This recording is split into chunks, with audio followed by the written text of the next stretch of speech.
Hey guys! It's so hot out, but it's really nice in the shade, so I figured I'd come out and vlog a little bit. I got a message from somebody who wanted to know how to connect with the Fae, and that's a very good question, and it's a video I was planning to do next anyway, so yay! I just got back from the weekend, so do it now. Fae, you have to build trust with them. The first step is really to believe in them. And I mean really believe in them, not just say, I believe in fairies. I mean, like, mean it. Talking to them, just acknowledging them, looking in nature, and acknowledging that they're there. That's definitely a way of kind of connecting with them.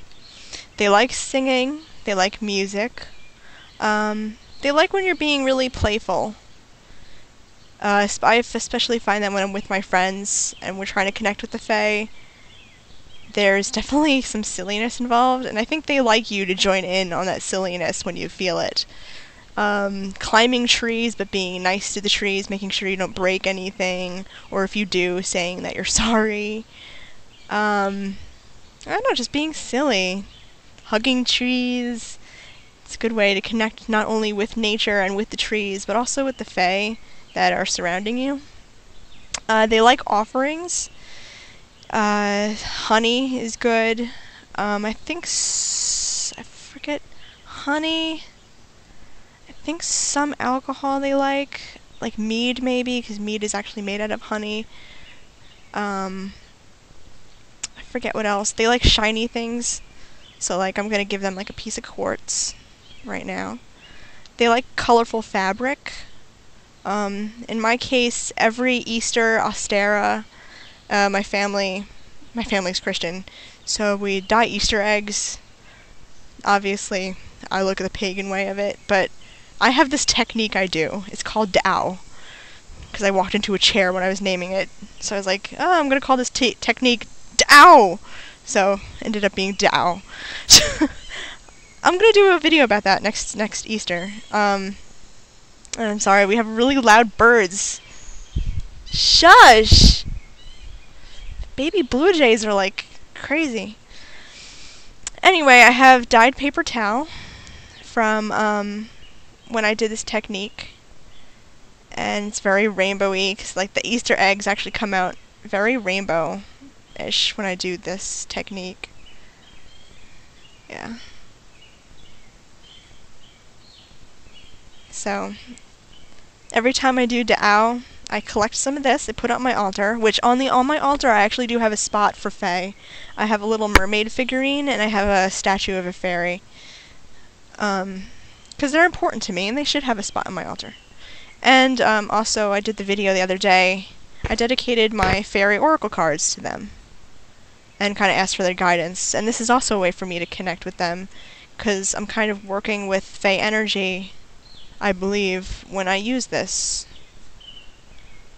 I mean, even though some people may see them as just ordinary cards, and that when you're reading them, the reading is coming from you, I'd like to feel like there is a Fae energy with these cards when I do use them, so that's also a way of connecting to them.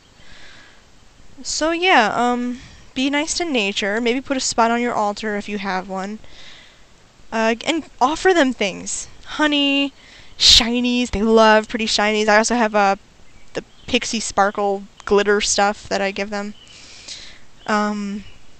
Painted seashells. I try to stay pretty organic when I offer them stuff, just because when you offer them stuff, like,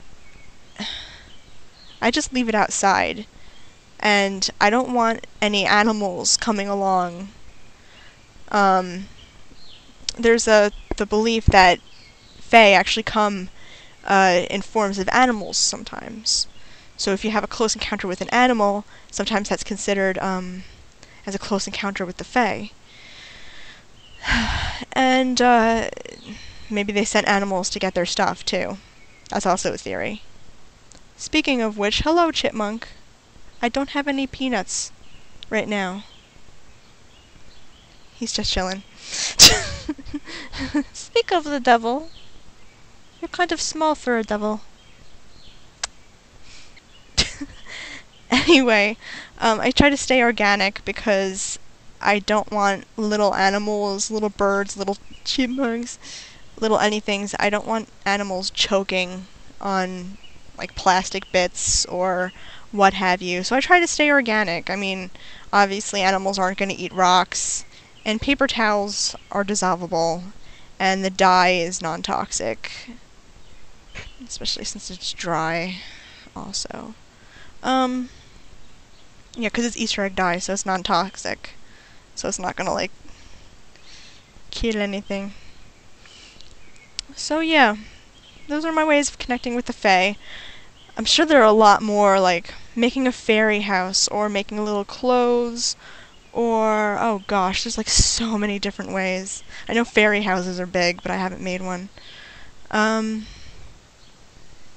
Yeah, those are my ways, but... And even if you like sit outside and sing a little bit. I like to sing a lot of songs from like, I don't know, like the play Peter Pan. So yeah, those are my ways of connecting with the Fae. There are plenty of others, I'm sure. If I come across more, I'll do more videos, but for now, that's just kind of some beginning pointers. And if you do have an interest in the Fae and you can try to connect with them, let me know how it goes. And have fun. That's the most important thing, have fun. And yeah, so bye guys, blessings, and have fun with the Fae.